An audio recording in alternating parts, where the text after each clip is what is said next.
What is up, everyone? Welcome back to another video. Game week 22, double game week 22 is over. It's already time to pick our teams for double game week 23.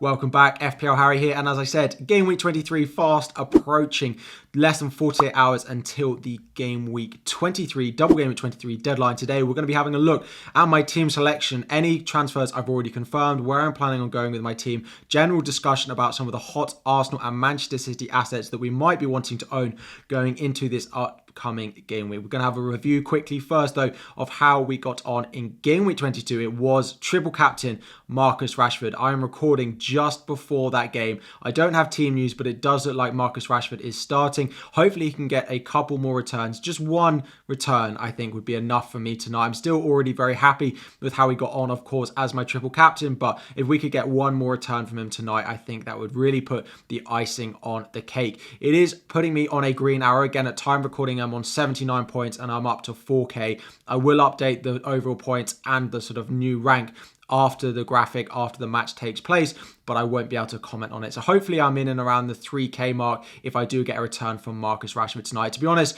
elsewhere in my team, apart from the Manchester United guys, there wasn't that much to write home about. Harry Kane did get his goal, a very highly earned asset at the moment though, and Kepa as well continued to score points. Outside of that, the Manchester City duo did disappoint in Mahrez and Haaland, but at least I'm not spending the money on Kevin De Bruyne this week. Martinelli and Saka didn't get anything. Ben White and Trippier blanked. When does that ever happen? But very happy with how it's gone so far. Rashford has carried me a little bit, but I need a few more returns to hopefully break in to the top 3,000. So before we discuss potential transfers, this is how my team looks for this week. I've got 2 free transfers and a whopping 2.8 million in the bank to be spending this week, of course, because I sold Mo Salah last week to bring in Bruno Fernandes. Now I do have John Stones in my squad still, who I will be looking to offload this week, either for another Manchester City option or for another cheap alternative now that we've had the double in Game Week 25 to be offloaded. I do have triple Arsenal in here, but it's very far from the optimal Arsenal triple up.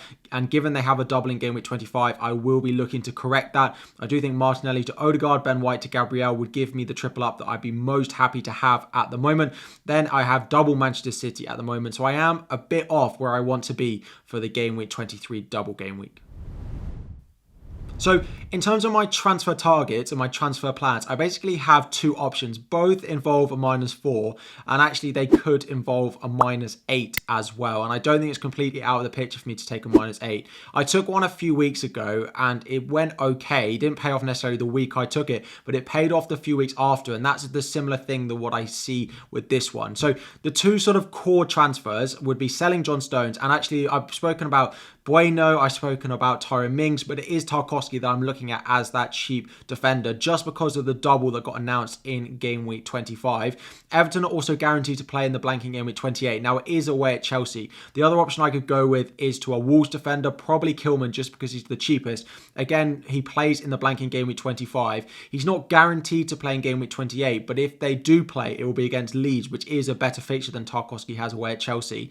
There is slightly better goal threat though from Tarkowski, so it's those 2 defenders I'm really looking at. To be honest, I may end up bringing the other one in before Game Week 25 anyway, and have both of them in my squad for them. But downgrading John Stones, as I've spoken out for a few weeks, would free up a Manchester City slot. It would free up a bit of money as well, and it would allow me to do Fernandes all the way up to Kevin De Bruyne. Again, I don't love De Bruyne, but do I want him for the double in Game Week 23? Going into that with his ownership where it is a bit scary, given it could really tumble me down the ranks after I've built it up so well over the past couple of weeks. Now, that is 2 transfers that I've spoken a lot about over the past couple of weeks. I do still like it. De Bruyne is not performing that well. And do I think it's necessarily worth a -4, which it would be for Fernandes, given that I'm also looking at a 3rd transfer? I don't quite know. Let me know if you have Kevin De Bruyne, what you're planning on doing with him. Are you keeping him? Are you buying him? You're probably not selling him, I don't think, going into this week. But the 3rd transfer that would be involved here is Martinelli to Odegaard. Now, this is sideways, and this would in theory be for a -4. But I just look at Game Weeks 23, 24, 25, and 26 as well there with Bournemouth at home. And I think Odegaard surely starts all of those and surely plays 60 plus minutes in all of those games. Now, Martinelli, I just don't see that happening, which is why, although I don't necessarily think in any given week it's the right transfer to make, I do think it pays off over the next sort of 4 or so game weeks. Now, the other potential transfer that I could do would involve not going to Kevin De Bruyne. Now, I could just sell John Stones and go to Nathan Ake or just another defender. If I don't think they keep 2 clean sheets this week, I could just go Stones down to the likes of Tarkowski, plan for the double, plan for the upcoming blank as well, and just have double Manchester City in Riyad Mahrez and Erling Haaland, which I don't hate at all. That would then, in theory, allow me to have 2 free transfers or 2 other transfers if I'm booking in a -4 for this week, whatever I end up doing, to correct my Arsenal options. And that would be going Ben White to Gabriel. Again, I would have the money for that. And then Martinelli to Odegaard and keeping Fernandes for this week. It would make it easy when game week 25 comes around. I could do Fernandes when he blanks to Mo Salah when he has his double game week. This may set me up a little bit better. It just means that I don't have the perfect triple up for me in Manchester City going into the double in game week 23. That's the only real concern here, that I don't have Kevin De Bruyne for the double and then for Nottingham Forest away in game week 23. That's the real concern, but I do think it sets me up better for the long term. Now, I could still do the Gabriel move with the previous transfers that we saw and actually take a -8. So 2 transfers to get De Bruyne in and then the -8 to correct my Arsenal triple up. Is that really worth it when I could just decide not to go De Bruyne, have an easier route to Salah, and then do the moves that we've got on here? So where is my head at? So this is how I'm lining up at the moment. My prediction is that I will do the first set of transfers. I still like the idea of having Kevin De Bruyne, especially after he was rested, benched in game week 22. So what this would allow me to do, I'd bring in Tarkowski, who'd be on the bench because he plays Liverpool, but plan for the blank in game week 25, the double in game week 25 that Everton do have. I bring in Odegaard for Martinelli as I think it's worth a -4 in the long run. And then I would do Fernandes all the way up to Kevin De Bruyne and have triple Manchester City attack, double Arsenal attack with Ben White in there as well. The rest of my starting 11, we'd of course start Kepa in goal. We'd have Trippier and then Luke Shaw in my defence. Happy enough with those two.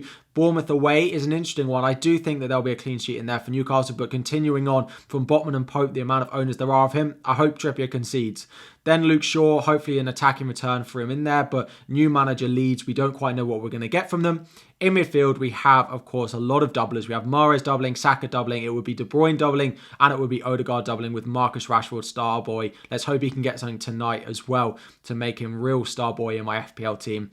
And then we have Erling Haaland up front with the Captaincy armband at the moment and Harry Kane. Now, there has been a little bit of discussion about whether we consider moving our Captaincy armband off Erling Haaland going into this double. For me, it's not going to happen. Some of you are considering Bukayo Saka, but it is possible that Arsenal scored 2 or 3 goals and Saka's not involved. The chance of that happening for Manchester City and Haaland isn't really there. It doesn't really happen. So with the goal involvement that you have for Haaland, I'm still going to be putting the captaincy armband on him. Vice captain is likely to be on Bukayo Saka. I do like him as an option, but I don't think I'm bold enough to move the captaincy armband off Erling Haaland. So I'm planning a -4, which will be bringing in De Bruyne, Odegaard and Tarkowski. Moves have not been made, waiting until close to the deadline in case there's news of a Manchester City lineup and before I really make up my mind of what I want to do. But at the moment, if the deadline was in 5 minutes time, I would be making this -4. So let me know what you think. Would you go De Bruyne or would you just play it boring and go for another defender? Let me know all in the comment section down below. Thank you so much for watching. We're going to try and hit 1,000 likes on the video. Thank you all. If you haven't already, subscribe to the channel if you are new as well. 60% of you are still not subscribed who'll be watching this video. Make sure you subscribe if you haven't already. Thank you all for watching. Good luck in Game Week 23 when it does come around. There will be a Friday night stream from me though to answer all of your questions live. Good luck in Game Week 23 and I'll be back again very soon.